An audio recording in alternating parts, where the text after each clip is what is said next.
Okay, everyone, it has ticked over. And so let's get started on this topic, which I adore. It is in all things creatine. And isn't it having a time at the moment, which I actually really love about this topic because it's been such a long drive, I think, in our world to try and sell this in the athlete space. But now in the general population space, it's getting a whole lot of airtime, particularly due to social media and, of course, marketing.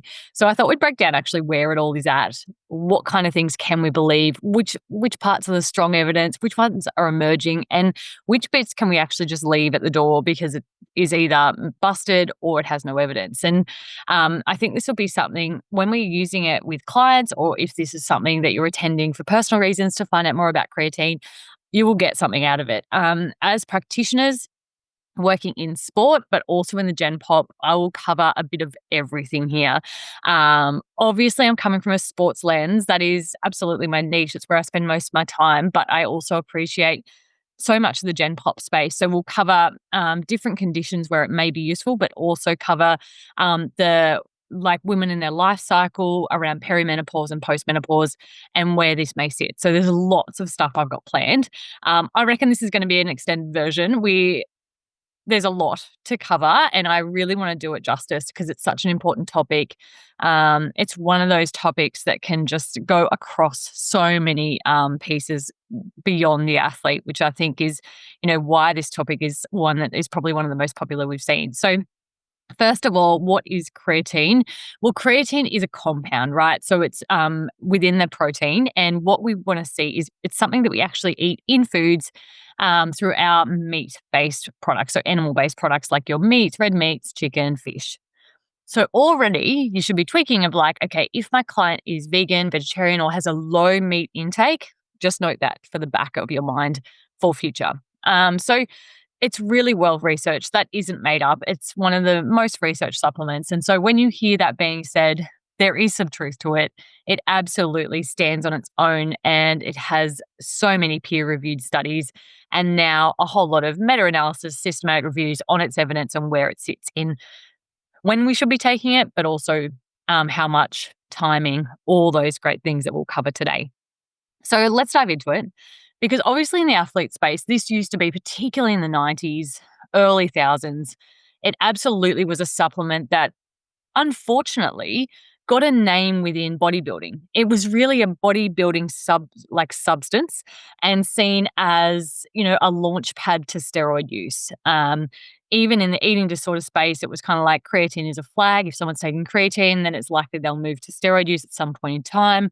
And it was a real conversation back then where you only took creatine if you wanted to get bulky and big. However, thankfully, I feel like the health space, but also the performance space, has taken back some of that narrative and allowed us to see all the other pieces of creatine and where we should be taking it and also when. And we will absolutely cover the energy role in the athlete side of things and when that is really useful, but also in the neurological and clinical space of when we should be considering it for our clients.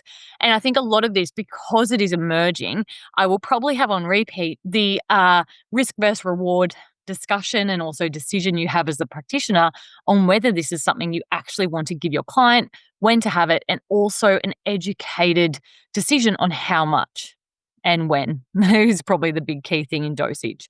So we'll also cover some misconceptions, some that we absolutely can rule out, and then others that I think we just need more evidence on. So some background. Now, it is naturally occurring, as I said.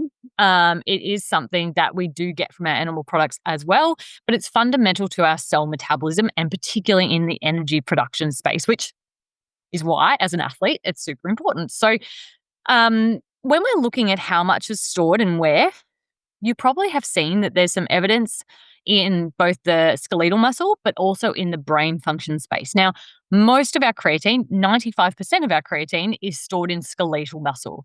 Only about 5% sits in our brain tissue, but it also sits in basically metabolically active tissue. So things like our brain, which I just mentioned, but also things like our sex organs, and I'm looking at heart, lungs, don't think. But anyway, I lost my train of thought. But basically, sex organs and also heart are really big ones just to consider here in terms of the health space and what else we need to be considering and when supplementation might be useful. So the average male, 70 kilos, I'm going to use male because you'll see the limitations bit, which I'll cover. There's a lot of young male, active people in the research, and there's a really big gap in a lot of the other areas that are probably needed for research. But in the average 70-kilo male, typically they have a creatine pool of around 120 grams. However, the actual capacity that they should be able to hold is around 160 grams. And females seem to have even less storage. We still don't know why the human doesn't have as much creatine as they could. And we don't see a surplus of storage just from it being, actually naturally occurring, but also something that we see in our intake. But the theories are around our intake being very different and probably less reliant on meats than they used to be. But also there's lots of questions around that. Now, we do actually lose some creatine, and it gets broken down into what you may know, particularly from blood tests, as creatinine. And that's about 1% to 2%. So what we're looking at doing is going, okay, well, if we're already breaking some down, we're getting some through our food, we also need to supplement to try and get that storage level up to a point which is going to be functional and still very healthy towards those performance measures, but also emergingly health measures. And that's where we sit in both intake, but also in supplementation. So I guess we should mention here, this is where the vegetarian and vegan-based eaters come in. So if you do have someone who you are chatting to, working with, who is predominantly plant-based, vegetarian, vegan, or plant-based, we should probably be, first and foremost, particularly in a performance element, depending on what they're doing, exercise and training-wise, be considering creatine supplementation. Now, creatine is produced in a lab. You don't have to be concerned that it's being created from animal products and have to get, the exploration and consent done from a plant-based athlete. So that's one win. It's also quite cheaply made because it's from a lab, which is another win. So all things that we can definitely explore there, both in the vegan and vegetarian. And honestly, they're usually our top responders. So what we find is that the amount that someone's got lapsing in their creatine stores will decide how much of a responder they are. You might have particularly male athletes who have high creatine stores, high animal product intake, not actually responding at all performance-wise, recovery-wise to creatine supplementation. And that is likely because their storage levels are already quite high. However, you might come across a vegetarian female player or athlete who actually has such an immense, incredible response to creatine that they have the thing of like, how is this legal? Which has absolutely happened previously in many athletes that I've worked with, where it has just been an immense improvement in performance and also recovery and their ability to hold volume and intensity in their sessions, but also in the weight sessions as well. So because it's part of that energy system, the big part of where the evidence really sits is in the phosphocreatine energy system, so that anaerobic exercise. So if you're thinking about that replenishment of ATP, this is where we're looking at sports which are around the really high intensity, short duration. So weightlifting, sprinting is like a no-brainer when it comes to performance and including creatine. Where we also see some fantastic research and also evidence is in the repeated efforts, because it acts as a buffer. And its buffering capacity is also where we now see it sitting in the evidence around brain function and health as well. So again, note that down for future conversation that we'll have in this session.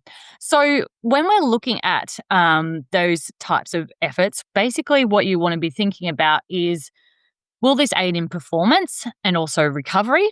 And what are the goals or outcomes for this particular person in front of me? This is a very athlete-centric piece. We'll add more around that in other scenarios in a sec. So when we're looking at where the strongest evidence sits, I'll do this in a bit of a two-part, where we'll talk in this first section around where the evidence sits and like the different scenarios you should be considering it for your clients or for yourselves, if that's when you were listening. And then we'll go into the practical piece of creatine use. And it would be remiss of me not to have a conversation around creatine gummies because they've had such a time of late. So, where we're looking at the strongest evidence, I've already mentioned a little bit, but number one is in muscle strength and power. So, when we're looking at this alongside training, creatine is not like a passive supplement. You're not going to have creatine and suddenly get stronger. It works in unison with strength based activity. So, if your client is doing strength based activity plus taking creatine, they will have an additive effect, that ergogenic aid to improve performance in that area. So, both in upper and lower body, you will see improvements. So, basically, it's benefited in the way of strength and power. But additional to that, because of the way it works, we actually get a response that allows someone to train at a higher intensity with a higher volume. And what does that do? That allows someone to get stronger and more powerful. So, is that kind of response that really works in our favor when it comes to creatine. Now, when we're looking at where that sits, weightlifting again, as I've mentioned, sprints, where we're looking at really short, sharp efforts, even if they're one off. And then again, as I've mentioned, team sports, where we've got those repeated efforts that are fast, short intensity, but the turnaround is needed in terms of buffering for both the power and the sport piece. So we get to see a really big protection in how hard someone can go and their peak power output and how sustained they can have that peak power as well. So the other piece to that, and I think this will come up in conversation a little bit in this chat, to be honest, is the increase in muscle hypertrophy. So that increase in muscle mass, because that is still probably one of the biggest fears I come across, particularly because I spend a lot of my time with female athletes, is a fear of getting bulky or big as a result of creatine use. Again, creatine on its own does not work by itself to increase muscle increase muscle mass or power strength. It needs to be done with training. So a creatine in itself can support that muscle regeneration, but also protection. And I think the biggest thing with this is that increase in volume and intensity that someone can hold, which then can allow for that increase in hypertrophy.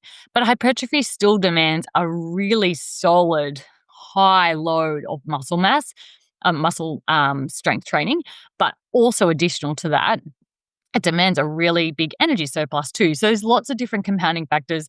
And we haven't even mentioned the difference between the sex differences of male and female. And alongside that, the different training goals and responses that people have. So there's also, and I would love to talk through this paper even in more detail, but one of the Australian unis in New South Wales, University of New South Wales, released a paper this year that did a really beautifully designed study on creatine and whether it actually increases muscle mass. And it actually found that done properly with a really great structure of how they brought in the creatine and gave it time to settle before testing, it actually didn't change between the two groups, whether they were creatine loaded or not, on how much muscle mass they gained. So I think this is still emerging, and it may have been that the way that the studies were designed previously, they didn't allow a wash-in of creatine use, and some of that increase in muscle mass may have actually just been a reflection of the increase in water retention in the muscle, which DEXA scans historically and currently really struggle to identify between. So just keep that in mind, that there's actually a little bit emerging where it may not actually increase muscle mass as much as we once thought. So the other piece that I love for it, and often why I call it a win-win-win when it comes to things like any sport, but particularly team sport, is that it improves recovery. So it reduces that exercise-induced muscle damage. It really helps manage inflammation, but also it helps an individual tolerate a high training load. So often, and I think this is something to note in your conversations, because sometimes we assume that once someone starts creatine, they'll just continue, and we don't need to hold this conversation all the time. Incorrect. Most really assume that it's just something they have in season or at a specific time in the training, and without telling you, they'll go off creatine during, say, the off season. However, this is one of the best times they should be on it in terms of retaining their lean mass and their strength, alongside helping tolerate that high training load once they get into, say, that pre-season, no matter what sport they're in. So just ensure that that's a really clear conversation that you're having with them, because there's no evidence that they need to actually load? Yeah, unload from creatine at any point in time is something that can continue lifelong. It also mitigates that, like as I mentioned, that muscle atrophy. So when we're looking at recovery, I'm also thinking about injury. And this goes, beyond just the elite athlete space. But when you've got a condition or when you've got an injury which has left someone with a limb or a body that isn't being used, we can actually use creatine to reduce the amount of lean mass being lost during that time point. But additionally, it helps rebuild that muscle mass once they get back into strength training and training in general. So that's where the strong evidence is at. It's in recovery, it's in strength and power, and it's in that muscle strength retention and increase in muscle mass. However, as I said, that increase, that hypertrophy is now like a different conversation, which I'm really excited to kind of see emerge in the future research with hopefully a better structure of research protocol, which allows for that wash-in period and the muscle to settle in terms of water retention before starting to measure. Where's it emerging? Oh, this is the exciting bit, which I've loved. I get excited even by the high evidence stuff. I think it's just so exciting and so cool to have a supplement that we can give so confidently to athletes and individuals globally. I think it's really good, but also financially, it's not a big load, which is rare when it comes to supplements. So what's emerging? The biggest space for creatine at the moment is in the cognitive side, the brain function side. So we'll spend a little bit of time there. So cognitively, we can, by taking creatine supplements, increase our brain storage of creatine, exciting in itself. And it has been shown to improve cognitive function, particularly in times of metabolic stress, such as sleep deprivation. Hello, new mums. I am talking to you. But also at the moment, I'm researching this and I've just started retaking it as well because I did go off it just habit-wise, lost it. Don't practice what I preach, basically. And currently my sleep is suffering because I'm working in multiple time zones with very big days across both morning and nighttime and high stress load. And I was like, I actually do need to go back on this. And so the sleep deprivation side, I think, is something that, even though I'm not a new mum, if you are in a high stress state or experience sleep deprivation for many reasons, which we'll go through, particularly in the women's health space, that's something to consider, is creatine as a protective to brain function. Now, clinically, as dietitians, we come across quite frequently, particularly in the clinical space and hospital space or outpatients within that, is the neuromuscular conditions. So when we're looking at things like Parkinson's, ALS, we're considering options around creatine. Now, this is where research is emerging. There are massive gaps. A lot of it is in aged males, which is fine, but also it's in animal studies. So this is where it's really important to weigh up the risk versus reward. We, of course, need to ensure that there's no underlying conditions around kidneys and livers that could impact the health of this individual. But also there's not too many, which we'll go through soon, other risks to creatine. So even though the evidence is emerging, weighing that up clinically as an educated professional to make a decision that is consented by the client can be a really great little tool that you can use alongside your nutrition impact. So the other piece to consider here is in brain injury. That's probably where I spend a lot of my time as an sports dietitian, is in the brain injury space, particularly in a contact sport where basically those, concussions can occur. So a lot of the research, and I say a lot, there's still a lot of research that needs to be done, but there is research that exists around the TBI, so the traumatic brain injuries. But a lot of that research is in high level traumatic brain injuries rather than concussion, which is mild TBI. So there's still lots we don't know, but there is exciting and promising evidence around managing symptoms through creatine supplementation, particularly if it's done prophylactically before a concussion and then during as well. So just something to be aware of, that it can manage symptoms, but we have so much more to still do, and a lot is done in animal studies. You can imagine how hard it is to study and trying to predict when a TBI might happen or when a mild TBI might happen. So that we're really limited, I guess, with how much we can know about this and how fast the research can go. But again, we need to think about that risk versus reward and make an educated decision for the individual in front of us when it comes to this. But it's promising, and it's definitely emerging in that space, both in the human studies, but also in the animal studies that exist as well. However, a lot of this is in males, where it exists in the moment at TBIs. So there might be a sex-dependent change, and that also goes for like that neuromuscular condition too. And the exciting thing is, as a female, is that it seems to be better responsive to females rather than males, and they tend to have a better response to creatine supplementation.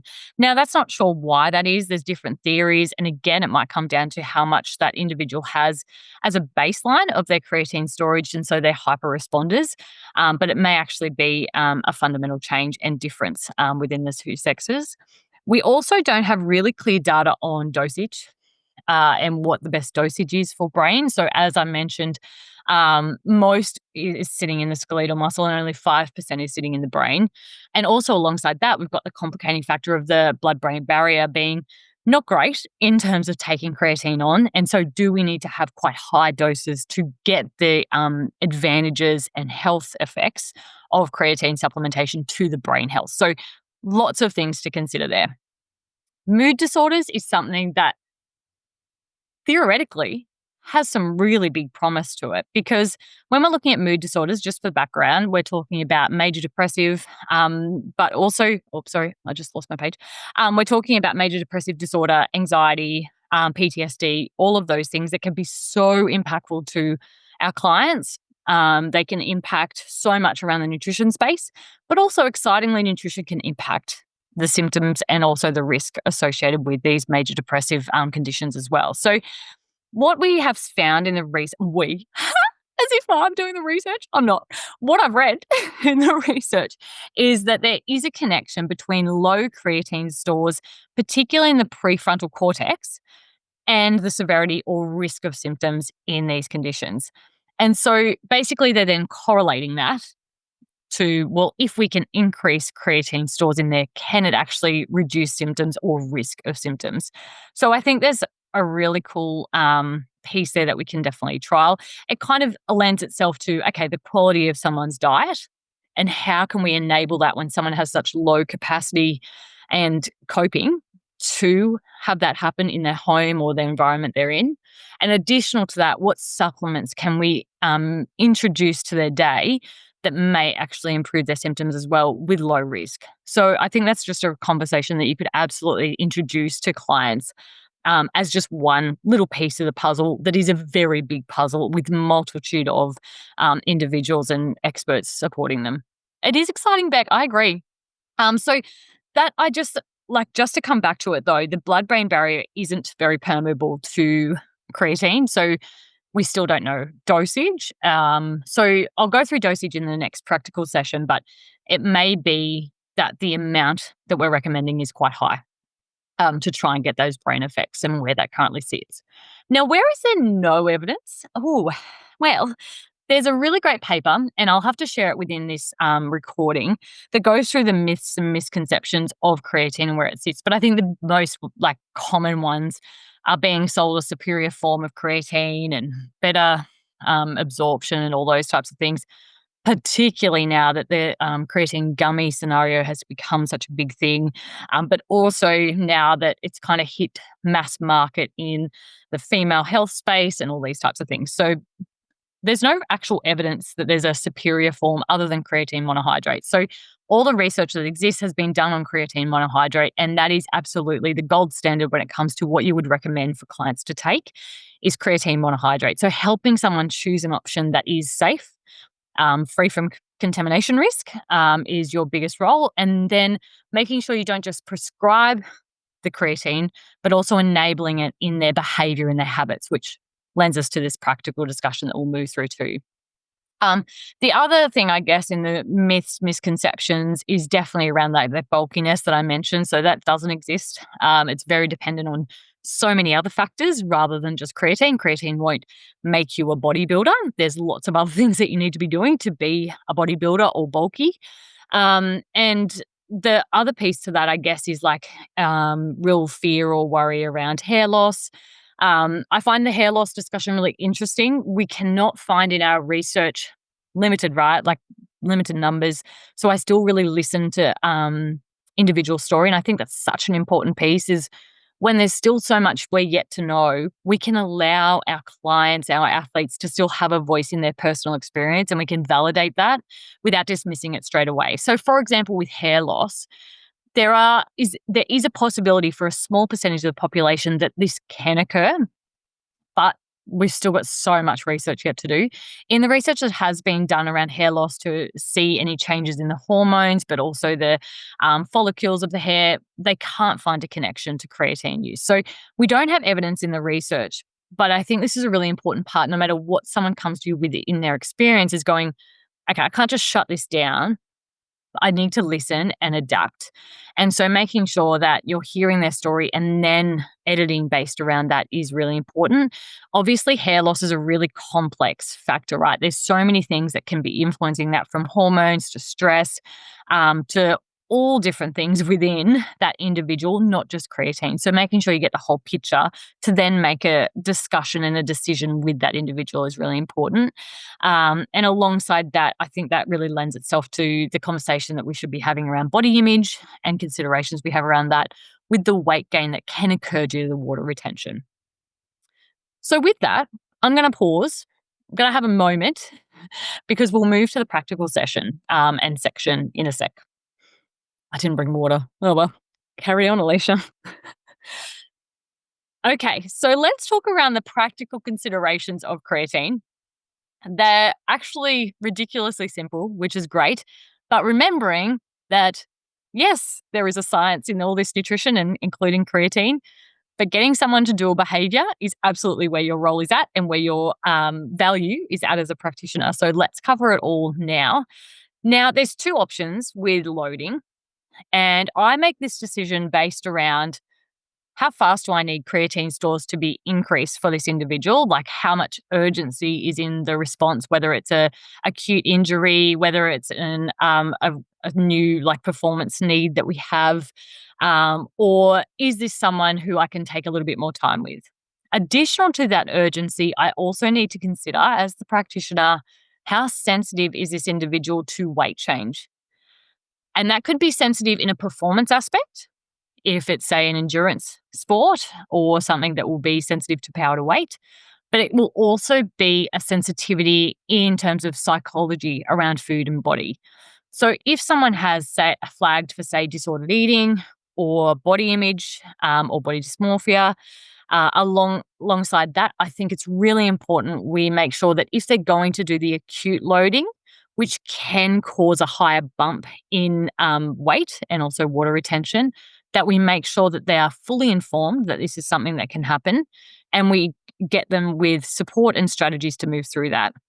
But we also give them the choice of making the decision for themselves of whether the maintenance loading is a better option for them, which is slower and less risky in terms of changing weight or increasing water retention so quickly. So with the loading phase, if it's decided to go ahead with you alongside your individual that you're working with, whether that be clinically or in the athlete sports world, it is 0 0.3 grams per kilogram of body weight. So that's really works out as anything around that 20 to 25 grams per day, but you would never give that dosage all in one dose. It could cause gut upset, diarrhea. It's not a fun time. You would separate that into 3 to 4 doses over the day. Habit-wise, that's a freaking nightmare, honestly. But making sure that you've prescribed not only the amount, but also when they're going to take it and how they're going to take it, and also how they're going to remember to take it is really, really crucial in this step.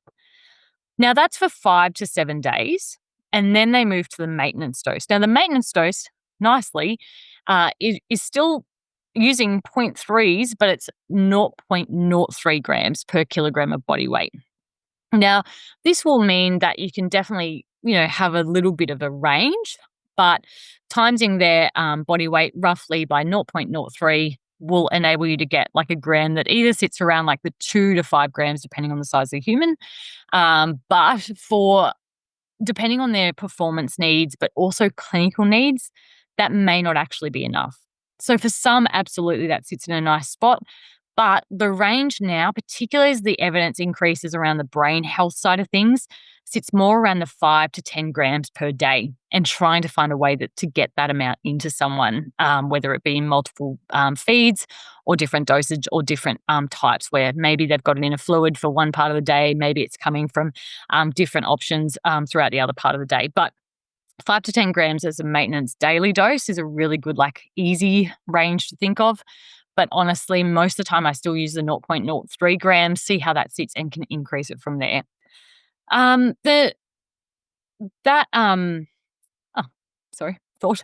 I realized that I just missed the bit where you don't do the acute loading. So basically, if you don't want to do the acute loading, or it's not something that is right for the client in front of you, you can skip straight to the maintenance dose of that 0.03 or that 5 to 10 grams per day. And it will just take longer to build up in the muscles. So just be aware that it will take anywhere from around 4 to 6 weeks to get to that maximal storage if you do just the maintenance dose. But if you go to the acute load, you're getting that quite quickly within a week or two. So just be aware that there's kind of like a risk versus reward thing here. It has to be consensual, fully educated decision on both parts, and the right fit for that person in front of you, depending on how they've presented, but also what's right for them performance-wise.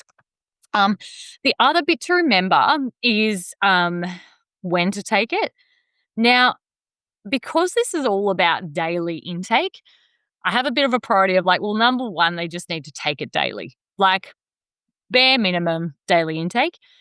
Ideally, it's with a carbohydrate containing meal because insulin actually helps creatine be absorbed and taken up by the cells. So, okay, baseline is take it daily. I don't really care when, just remember to take it daily. Let's work out when that's going to be for you. Number two, can we have it with a carbohydrate containing meal? It usually fits really well for that reason in breakfast or dinner for many athletes, many clients, but work it out with that individual in front of you. And number three, if possible, to have close to training. So either before or after. So for some, that might mean having it within their recovery shake daily, and that's just easy. It's stacked on. They're not thinking about it. It's already in there, done. For others, that may mean having in their training, like a pre-trainer or pre-training snack. There's lots of different options.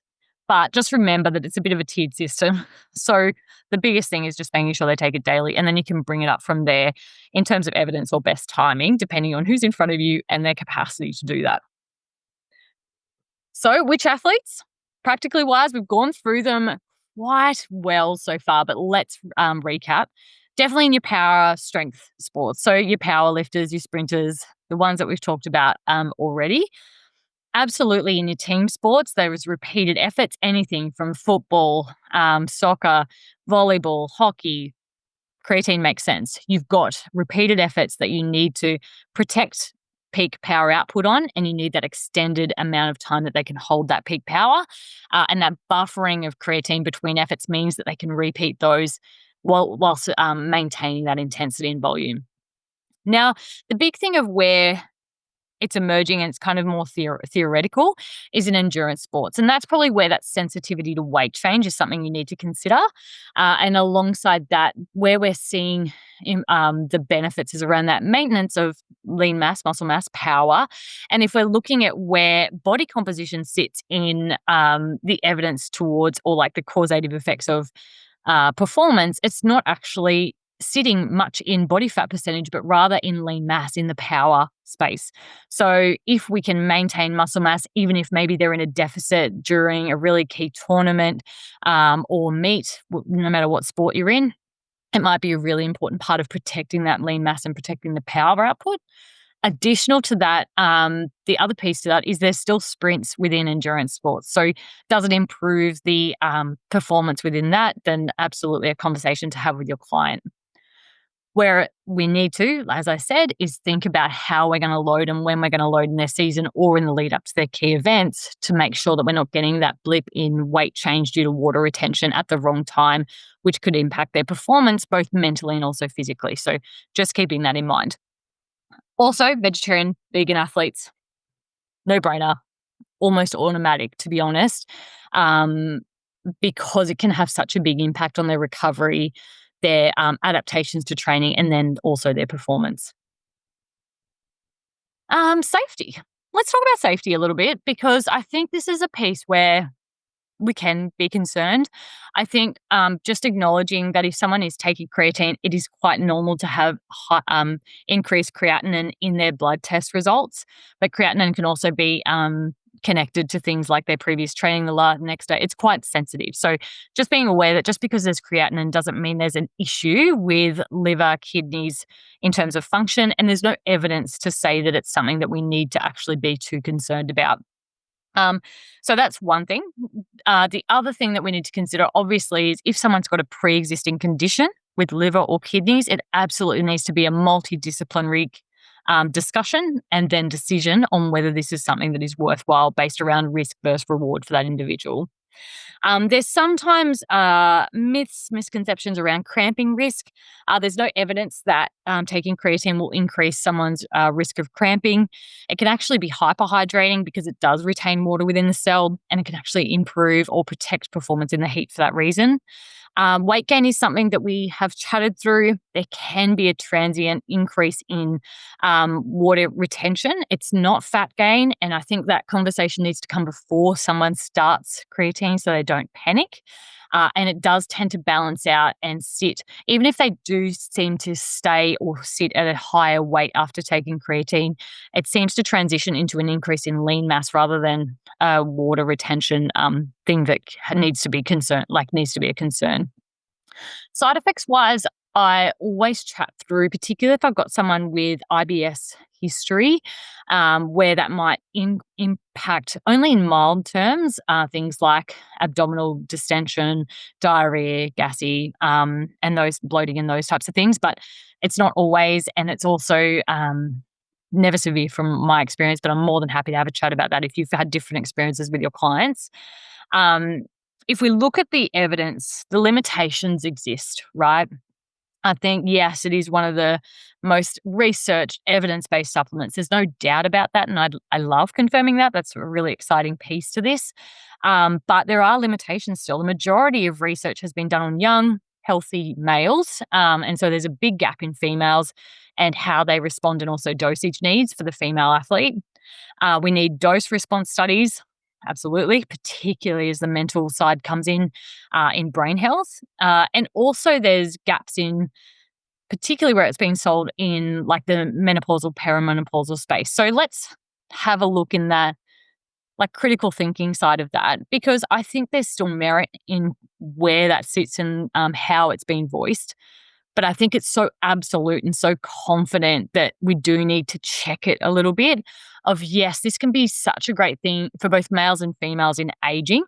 It can be fantastic and a really good option for maintaining lean mass and protecting that loss. Because if we know anything about healthy aging, it's maintenance and protection of lean mass is really, really important. So let's consider that piece. When it comes to perimenopause and also menopause, I always think about it, well, what are the symptoms? What are we trying to actually achieve from this? And will creatine help with any of those symptoms? I think one of those pieces is muscle mass and lean mass and how important it is to protect that with the change in hormones and that really big drop where we do see a really severe loss of lean mass at times. I think protecting that is really important, but remembering, and particularly with your female clients as you're talking through this, creatine doesn't work on its own. It's not passive, and we need to make sure that it's supported with a exercise plan that has muscle mass at its forefront. So strength-based conditioning alongside supplementation of creatine. We can't just take creatine and expect to protect our muscle mass. I think it's really important that we're doing both and we're working collaboratively within a team. Bone strength, I think, is obviously very important for the perimenopausal, menopausal woman. And if there's any opportunity to protect that, let's do it. Creatine on its own doesn't seem to play any significant change in bone strength, but what it does seem to do is because it allows someone to work at a higher volume and intensity in their strength-based training, is that it has a link on connective effect God, my words, to protecting muscle mass, bone strength as a result of that. So it's not necessarily creatine on its own that impacts and improves bone strength, but it's the strength-based activity alongside creatine and how that's enabling that seems to be protective to bone health, which is really cool and I think a really big thing that we need to consider. Brain health is probably always my number one, honestly, when it comes to nutrition for the female throughout this life cycle. Because if we're considering how perimenopause and menopause is impacting someone, the brain fog, the impact to sleep, the fatigue is so immense that if there's any chance that creatine may help with that, and emerging it does seem to, then let's try it. So if we have a supplement that may help with brain health alongside bone health because of the strength training and the muscle mass change, then I think it does make sense. So I think there is absolutely merit in the space that is selling creatine for different times of a woman's life cycle. But I think just making sure that we've got that critical voice of going, it's not the only thing we need to be considering and it's not going to be the magic pill. It needs to be considered alongside all the nutrition stuff, the stress-related management, but also the exercise. The other piece in the practical side is stability. So I wanted to talk about stability because it links into the gummies discussion. And I think it's a really important piece as practitioners that we need to be aware of. Creatine on its own in a really dry, cool environment, say the powder form in its little container, is very stable.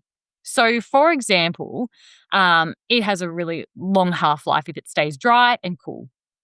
However, it is very unstable as soon as it's in an aqueous solution. So anything to do with water and water activity. So it spontaneously degrades, as we know, to creatinine.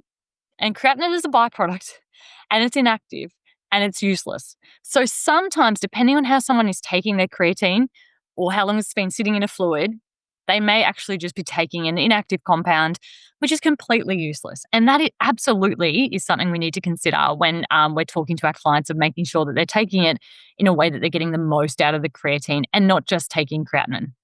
So its stability depends on temperature, number one. So temperature-wise, if it's in an aqueous solution, at 4 degrees, so in a fridge, it has a half-life of a year. So pretty good. At room temperature, it has a half-life of less than 3 months. And at a hot temperature, so like that 35 degrees that, for example, we may see in countries that are hot, but also in shipping and containers and all those things, it has a half-life of less than 1 month. So if we're thinking about how something is stored, note down what they're stored in and how they're made. We're starting to see what breakdown may be happening in these supplements. Now, pH is also important. So it's a base. So creatine is a base. So if it's in an acid, it accelerates its breakdown. So it increases degradation as soon as it's in an acidic substance. And if you're thinking about what is added to gummies to make them, to preserve them, but also to make them delicious, is acidic substances. So just keep that in mind. It will increase degradation if they mix it with something acidic. And water-wise, so if basically there's active water involved, it will really accelerate that. So if you can find a way for someone to take creatine from its dry form, and if they need to mix it with something, making sure that they're drinking it within 4 to 8 hours, it is completely fine.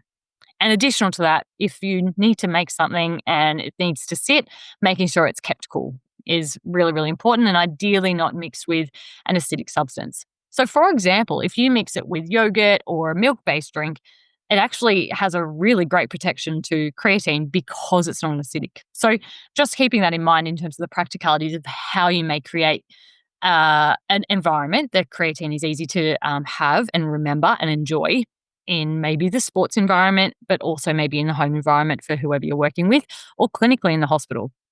So let's talk about gummies.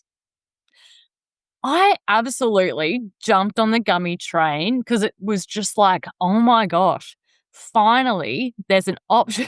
Thanks, Beck. I just thought I'd say it. Like I was just so excited because historically I found it so hard to get clients to take creatine. It's gritty. It doesn't it just is. It just tastes bad, but it also feels bad in the mouth. I have some athletes that are so happy in just scooping creatine dry and then just drinking. That's fine. But not everyone, it's not enjoyable. And if you're looking at habits and someone doing something repeatedly, it needs to be enjoyable just as much as it needs to be easy. So just keeping that in mind, I was like, well, gummies, like, man, who doesn't want a daily lolly? Turns out, do you know what I was doing? I was having a daily lolly because the creatine gummies I was doing, it absolutely probably had no creatine in it. So, yeah, so I find that really interesting. I've had to do a lot of learning and reading because I absolutely kind of drank the Kool-Aid, to be honest, because it just felt like a really easy option that finally solved a problem that I was having in the market, which was daily creatine use that was enjoyable and easy to carry as well, because I was traveling so much. So I think it's really important to hit all of this with a critical voice, but also a vulnerable one. And so with gummies, they're in a wet environment. They're in a gel matrix, so it's, high water activity going on.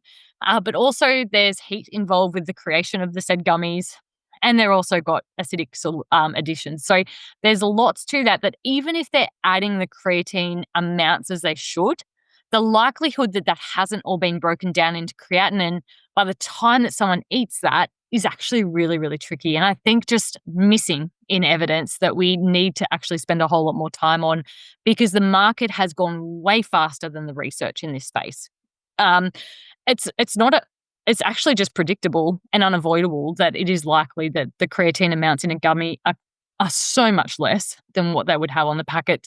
Even if they originally added exactly what they said they did, it's very unlikely that amount of creatine hasn't become creatinine by the time someone takes a gummy. So practically, ideally, we have clients using the powder or coming out the tablets, which should be more stable because they're dry, and mixing the powder in things like your liquids and just drinking within 4 to 8 hours. So finding options that fit with the individual are absolutely your role. So it is well researched. There is great evidence. There's still gaps, and it's really important that I think in all this is the science is so important, and it is so exciting, and there is such a big impact that we can have as practitioners. But we need to make sure that we're translating that science into something that's meaningful for the people that we're working with, and that is in translating it to their lives, meeting them where they're at, what's going to work for them, what's enjoyable for them, and how are they going to remember to take that daily. Because yes, they may know that creatine is really important, just like I did, but still not take it because it just didn't fit into their life, it wasn't enjoyable, or it wasn't something really obvious in front of them. So I think that's really where we can take this is the science of creatine isn't hard. It's not complex. It's actually really simple in terms of the daily usage and the dosage, and people can find that anywhere. But where's your role? Where's your value as a practitioner? It's in that translation. And that's really where we spend all our time in the academy, is in translating, absolutely covering the science, but actually more importantly, how are you meeting the clients where they're at and translating that to something that's really meaningful for them on their definition of performance, whether that be in sport or not. So if you're not a member, please do. We've got a starter membership for $10 a month, which is ridiculously cheap, but so fun because you get access to all the communications and the chats and the research updates. But if you're wanting to delve more into our modules, our learning, our supervision, you absolutely need to go to Academy Pro because it is the best. And I'm so biased, but I'm so unashamedly biased because it's one of my favorite things is our supervision sessions and the modules and things that our team's created.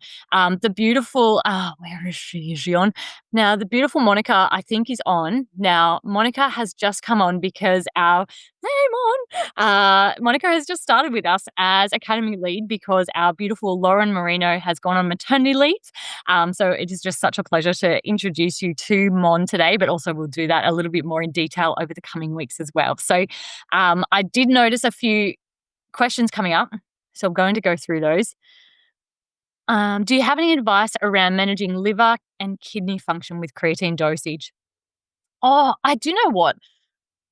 I would need to review the research back to be really confident in my response. Is there any clinical dietitians on the call that can jump in on this? Because it's just not something I come across every day. So I don't want to say a number that is incorrect. But I will come back to you though, because I think there is guidance. I feel like it exists, but let me check for you back.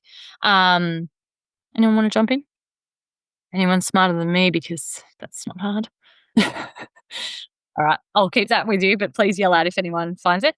Gummies can't possibly be known as to what we can what amount we're consuming. Yeah, I think that's the case, Nicole. Like, I think that's really what it comes down to, is that even if they're batch tested in terms of safety and ensuring that there isn't any inadvertent doping risk, we could actually just be giving our athletes daily lollies. I think it's a real shame because it does, as I said, solve so many issues that we see in practice around practicality and logistics, but it might just be one of those things that we need to find other ways. Yeah, I was having lollies for breakfast too, Beck. It was delicious. Sometimes I still have them, even though I don't have anything in them because I've just got some left over. Don't mind them. Beautiful. Awesome. Does anyone else have any questions or anything to add? Feel free to jump in.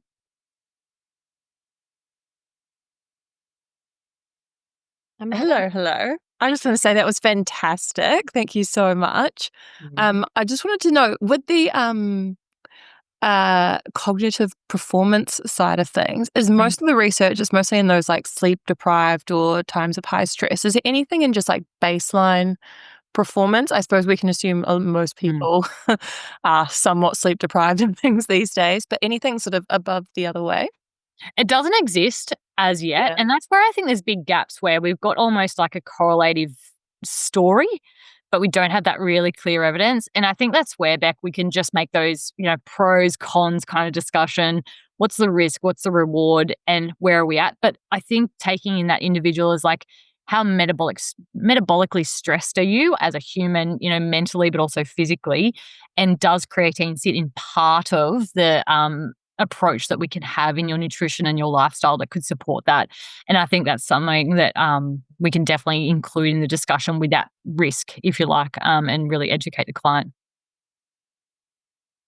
That's awesome. Thank you so much. And with the sleep deprivation, do you use it? Is it still accumulative? Like, take it for the full month or months during this period of time? You can't just take a 1 or 5 gram dose on a day of sleep deprivation. Man, imagine that. I think that's a lot of messaging I've seen, unfortunately. Yeah. So true. And I actually have never seen a paper or anything in that way of acute dosage of creatine. It just doesn't exist. So everything that we look at is it doesn't react acutely. It's something that needs to be loaded chronically. And I think that's the really important message of like, you can't just fix this with a one-off. It needs to be something that you strategically load and continue to load at any point in time, whether it's your whole life, because again, there's no evidence that we need to deload, or whether that's okay, this period for you is going to be quite high stress. Yes. Let's consider where that sits for you. I think it's really important to note is that we don't have evidence or research around the safety in breastfeeding and also pregnancy. So I think that in itself is a really important risk versus reward discussion and decision that you need to have with your client, though. Yes. Yeah. Thank you so much. Yeah, I think that's good to clear up. And yeah, we can talk later about the whole kidney liver thing. So yes, I need to delve in. Dear God. Sometimes it's a catch-22 with increasing creatinine levels that can impact EGFR, but that's only a reading and so on and so forth. So just wondering when to so much panic right between. Yeah, agree, Beck. No, amazing. Thank you so much. Thanks, Beck. Henley. Hi, Alicia. It's been a while. So I know. Session. Of course, I'm going to ask an adolescent question because I think it's so nuanced. Because as there's more research coming out about creatine in adolescents, is it like even worth looking at it for adolescents, given the fact that there is a bit of a gateway effect to doping? Like for me, it's such a ethical dilemma because I think there is still research needed, but there is more coming out. Like, if it becomes a supplement that is widely researched to be safe and effective for adolescents, is that even something that we should be considering? Henley, you're like way more of an expert in this space than me. So I just want you to respond to your own question at this point, but I'll chat and then you add, please. So I think in the adolescent space, it's a really big consideration of like, how much does this person have to gain by simply time of getting age-appropriate maturity in their growth, their strength, their power, and also how much they have to gain in just nutrition and hydration, basics, foundations, and timing. If they're nailing everything and also, sometimes we have access to their peak height velocity and all those things in data to know how much more growing they've got to do, It can absolutely be a discussion. I think my concern is absolutely in this gateway piece where it's almost like a rite of passage, particularly in the rates of body dysmorphia in the adolescent male, that, okay, now that I'm at this age and I want to get bigger, I need to start taking protein, and that automatically also means I need to start taking creatine. And as you've seen in your research, we do have some safety data in this adolescent age group, but we don't have much at all. And I think the story needs to first be, what are my opportunities and where am I going to get my biggest bang for buck through safe habits and also just foundational lifestyle habits for this individual, including their training? And when is it right to consider the addition of creatine? And I think this is where we all need to discuss how often are we screening or having the discussion around body image and disordered eating with our athletes, including our male ones, because underlying, how they feel around their body will then help inform whether this is an appropriate discussion or a decision to have with their family or for the athlete. Awesome. Thank you. Thank you so much. I definitely agree in terms of things can look like it's effective and it can look like it's safe, like for adolescents, but it's such a wobbly road to actually becoming a set recommendation. So it's so tricky. Yeah, So I I don't think wonder there's if some of it is also in like really working through their why, because if their why is completely centered on I want to get big, then I think that's a really important thing to note, that it's based around looks and body size rather than a performance metric. And I do see that as different. Yeah, definitely. Yeah, I think it's a really important discussion, Hanley. Thanks, Alicia. Thanks, Hanley. Anyone else? Thanks, team. Well, thank you so much. I thank you for staying on for the extended time. I said to Mon this morning, I was like, I don't know if I'm going to be able to talk for an hour, but guess what? Alicia can always talk for an hour. And I'm so glad we got the opportunity to really talk through all of the concepts that I think is taking up space when we're thinking about creatine, but also how much we're seeing in the social media side. So, yeah, I know, Henley, isn't she the gem? Thank you so much, everyone. Appreciate you. What we'll do is we'll grab this recording. We'll make sure it hits your inbox in the coming days. And please keep shooting through those questions or concerns or curiosities because we love learning with you. And our community group is always there for our members to chat through these types of little scenarios. So thank you so much for joining.